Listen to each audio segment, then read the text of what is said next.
Are you looking for a new hobby? Are you looking to build your own Halloween costume? Are you new to 3D printing and looking to make some cool stuff? Are you looking to make a sweet cosplay for the next Comic-Con? My name is Ian Eschenberg, also known as 3d-printing, and in today's video I'm going to give you different tips, tricks, and tools that you can use to make stuff like this. So if you're new to 3D printing or prop making, watch this video, take notes, because you're going to learn a few things of what I do to get a finished product like this. Awesome, so we're currently in my garage. This is my workspace where all the magic happens.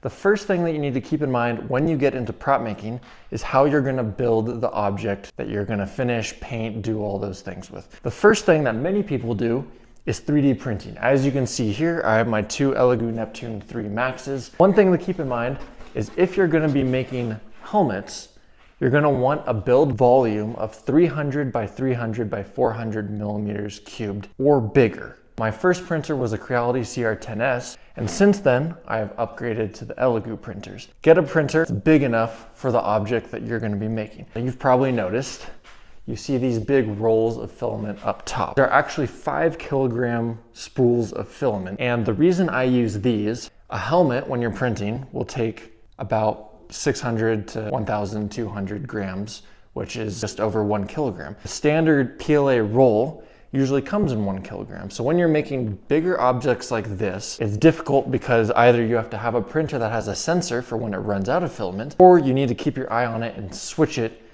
before it runs out. When you get a 5 kilogram roll, one, you don't have to worry about switching out rolls of filament and getting left with little amounts that can't really be used for anything else. And instead you get a big roll so that you can get multiple helmets or multiple large prints. This one is from Xyltech.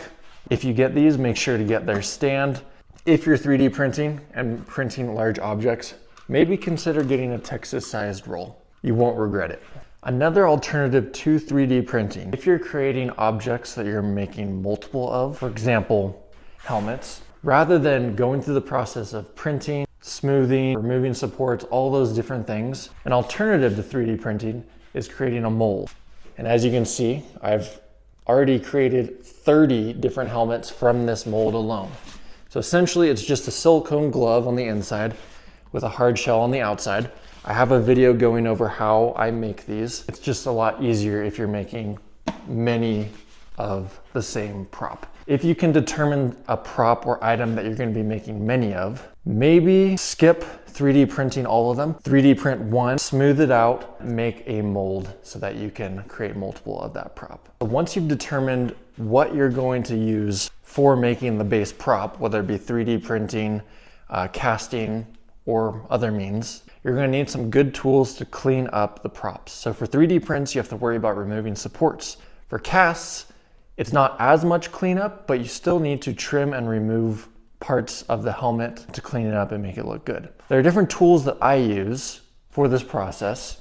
When you get a 3D printer, you'll get one of these flat tools. This tool is also great for removing supports. Another tool that I use is the needle nose plier. You can go and grab different parts of the support and pull it off. Similarly with extras on the bottom of your cast, it's easy and useful in prying those off. I only came across these recently. These are little metal files. These are great for getting into small divots and places that are hard to get with your hand.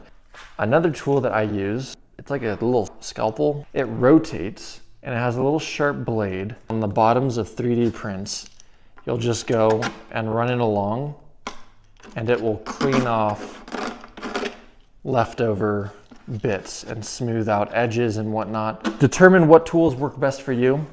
The next tips I'm going to share with you guys are related to painting. Remember the filament roll that I showed you guys earlier?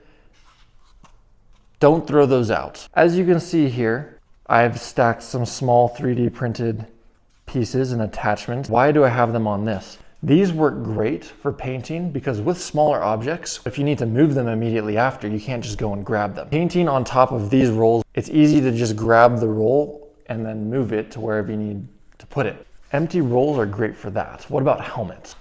Go to Lowe's, go to Home Depot and get a cone. They're weighted, they're not gonna fall over, and you'll be able to access the bottom and be able to spray paint the whole thing. Once again, similar to the spools, you can just grab the cone and move it with the helmet on top, like so. Cones are great. Go grab yourself a few. I have 4 of them. I love them.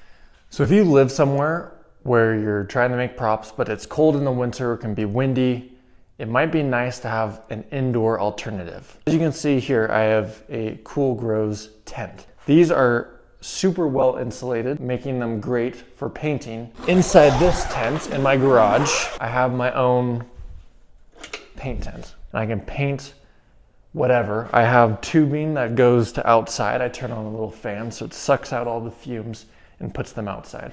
So if you're looking to be able to paint inside, a paint tent could be nice. So next thing that I'm gonna go over is actually tape. Masking is a big thing. So frog tape, game changer. And instead of covering the entire helmet with just this, I only worry about the lines that need to be masked.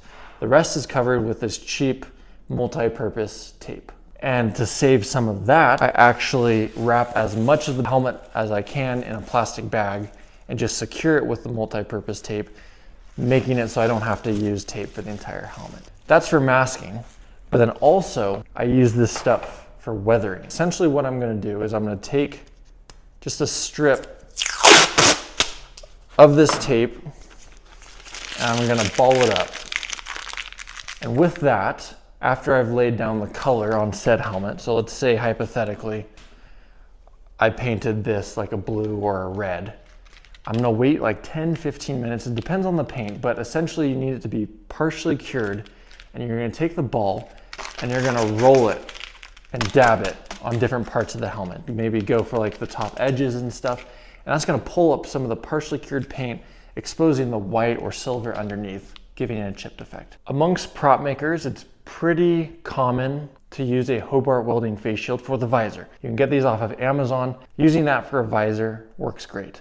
However, something that I like to do that many people have asked about is add a colored visor. So if you want blue or green or yellow or red, that is very doable and actually not too complicated. You're gonna go onto Amazon and you're gonna find one-way window privacy tint that's in the color that you want. Get a little squeegee and you're just gonna apply it onto either the Hobart welding face shield or other clear plastic, and that will add color to your visor. So there you have it. Those are my tips and tricks on how to create products like this.